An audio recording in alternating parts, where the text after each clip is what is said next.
Greetings from the far side of the galaxy, I'm Fuuri, your host with the most here to tell you a story about titties.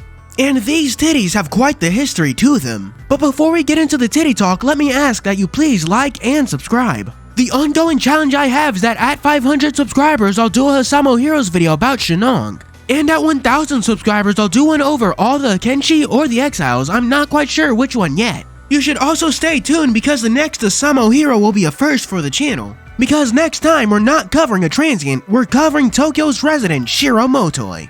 I was going to cover Ryota, but Life Hunters had to bring back the Jamboree banner, didn't they? Remember that I do these by request, so leave whichever one you want after Shiro in the comments below. With the intro out of the way, let's start the video. Today's Housamo hero is the Deep Dark Daddy from the Deep Dark Depths. Of course, I'm talking about Dagon.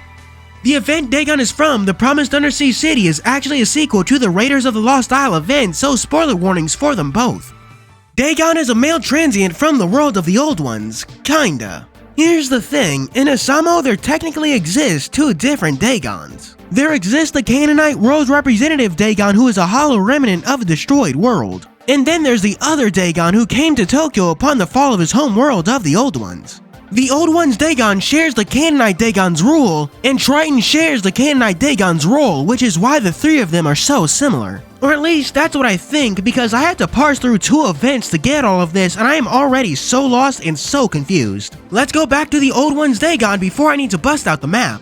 Dagon's also a teacher at the Toyusu Marine Academy where he studies underwater architecture. A strangely specific thing to study, but I'm not going to tell him how to live his life. His sacred artifact are actually a set of pillars seen in his 5-star artwork. Both Dagons share the same artifact, so what I say for one applies for them both.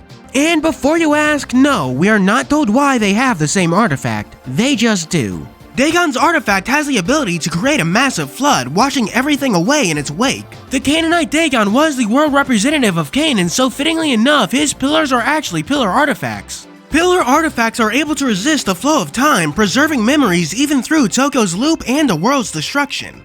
However, this also dooms Dagon to be his world's sole survivor, but that's only as long as he holds on to the pillars. Dagon's inspirations are twofold. On one hand, he was inspired by the Lovecraftian god Dagon. And on the other hand, he's also based on the Canaanite god Dagon. Beginning with a Lovecraftian angle, Dagon is a serpentine deity called a Great One. Those familiar with Lovecraft should recognize the name since he's actually a prominent figure in the story The Shadow over Innsmouth. He doesn't directly appear in it, but the cult in the story is literally called the Esoteric Order of Dagon. The Shadow over Innsmouth follows the main character as he learns the horrors of the small coastal town. The people of Innsmouth were actually hybrids who bred with Dagon's spawn and worshipped him in their underwater city of that. In exchange for human sacrifices, Dagon would reward the town with prosperous fish among gold and other riches. Moreover, due to his connection with the star spawn, Dagon was said to be enormous, easily wrestling whales when he was much younger, and Dagon only got bigger with age. And he's aged for quite a while since the people of Innsmouth weren't the first to worship him. The biblical Philistines worshipped him, and going even further back, so did the people of Mesopotamia. That coincides with reality somewhat since the Lovecraftian Dagon was based on the real-life Canaanite god Dagon. So Housamo's Dagon is based on Lovecraft's Dagon, which is based on the Canaanite Dagon. That's a little confusing. As I just mentioned, the original Dagon was a Canaanite god. Quick side note, the term Canaanite is actually an ethnic catch-all for a variety of groups in the ancient Syrian area, just thought you should know that. Dagon was one of the many gods that were worshipped by the Canaanites. He in particular was prominent in the Tutul and Turka area along the middle of the Euphrates. The Canaanite Dagon was a patriarchal father god of all creation alongside his wife Shalash. This came with the association of fertility in all of its forms, like fertile crop fields and other places you leave your seed. Supposedly, he was also the father of Baal, and if the same is true for the games, I'm just going to assume he takes after his mom. The Canaanites also associated Dagon with the idea of prosperity. He was considered to be one of the gods that could bestow the divine right of kings and could be invoked when making an oath. While worshipped around the bank of the Euphrates River, this Dagon wasn't actually associated with fish or water, like, at all. That misassociation was prominent in the 19th and 20th century, only being corrected in 1928 as a medieval convention. And while a Dagon is mentioned in the Bible as the god of the Philistines, there appears to be basically no connection to the Canaanite version. The way Life Hunters interpreted Dagon appears to be a mixture of Lovecraftian and Canaanite imagery. Just as the Canaanite Dagon was a father god, so too is Life Hunter's Canaanite Dagon a father. And just as HP's Dagon was supposed to be enormous, Life Hunters always depicts their Canaanite Dagon as being gigantic. Their artifact's association with water and tentacles was clearly inspired by Lovecraft, but ultimately inaccurate to the real-life Canaanite god. Moreover, Dagon, the shadow over Innsmouth, is an infernal attribute, the type most associated with Husamo's shadow characters. Life Hunters adapted Lovecraft's sunken city of that into their world of Canaan, which is literally underwater. And the fact that Dagon intentionally spread a cult in the Lost Isle event is a further reference to the Innsmouth story. And just as the real civilization of Canaan ended long ago, so too is Life Hunters Canaan a bygone world of the distant past. I do think Life Hunters managed to interpret Dagon very well, literally having the two sources be two similar but different Dagons. Moving past his inspirations and Life Hunter's interpretations, we're finally at the backstory for both Dagons. Or that's what I would say if there wasn't one huge problem. The Promised Land event is actually a sequel to the Lost Isle event, and I think we both know I'm not walking you through two events. I mean, just move your mouse and look at the timeline. Do you want this video to be like an hour long?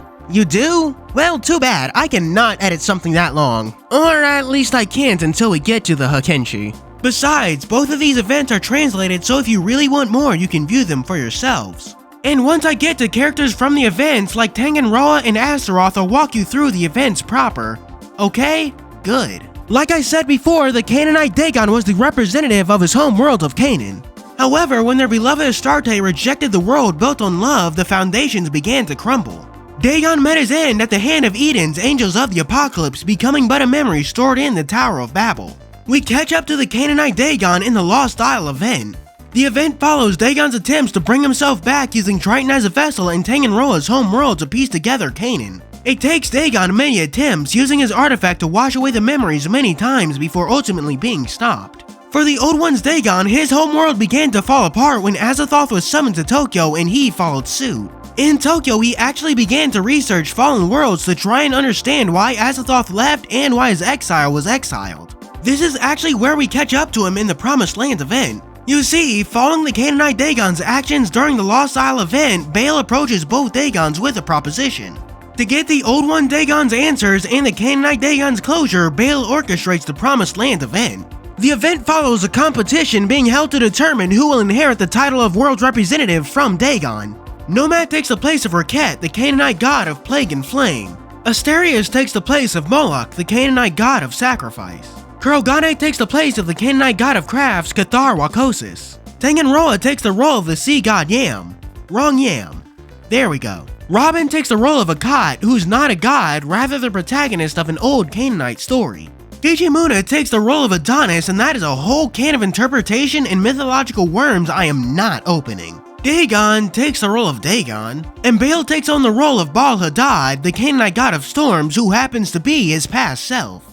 Oh shit, look at the timeline. I need to speed this up. Blah blah blah, Baal did all of this so he could hopefully become world representative, blah blah blah, Baal loses, day is saved. Oh, and before I forget, prior to going back to Tokyo, both Dagons decide to stay together, meaning the two Dagons are now one Dagon. Now that we're done with the summary, or what will suffice as the summary, we'll move on to Dagon's units. In the Lost Isle event, Dagon was just a reskin of Triton, but the Promised Land event gave him a 3 and 5 star. Both are Inferno sword types and they're actually very different. His 3-star's first skill gives him a 50% chance of attracting enemies in a 3x3 square to himself. And it also gives him an 80% chance of attracting enemies in shot range after moving. I know I harp on attract skills a lot, but something that pulls enemies closer to a sword type unit is something I can't complain about.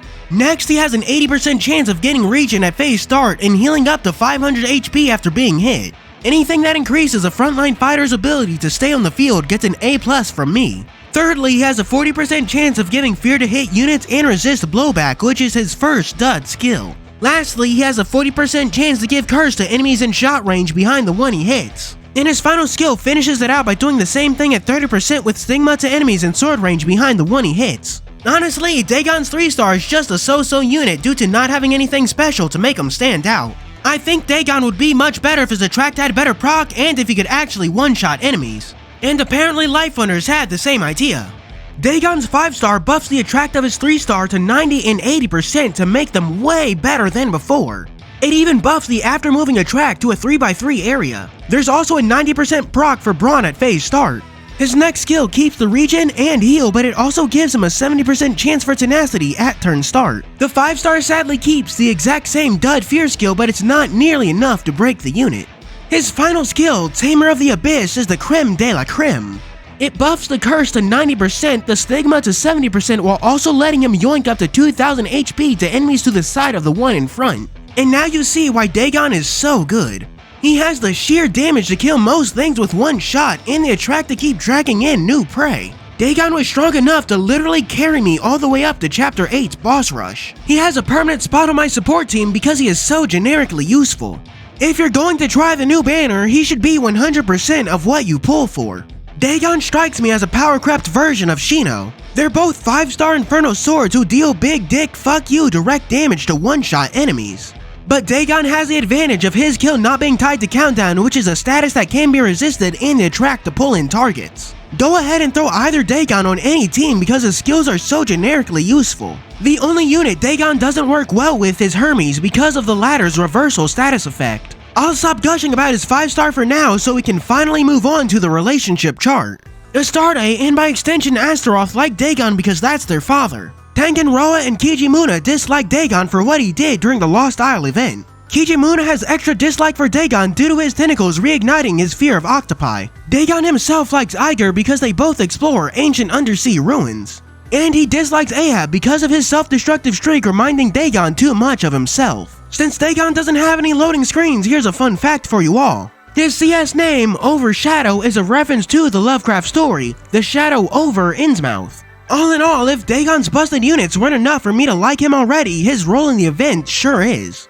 The Canaanite Dagon's role as a father gives Housamo a lot of room to explore a theme it doesn't mess with too often. And the Old One's Dagon's questions concerning the nature of worlds always gets my attention. The only thing left to do is to give Dagon Fuuri's official seal of approval. Thanks for watching and do tune in next time for when we cover Shiro. Of course, do be sure to like and subscribe because at 500 I cover Shenong. And at 1000 subscribers, it's a toss-up between the Hakenshi or the Exiles. As always, this is your host Fuuri signing out.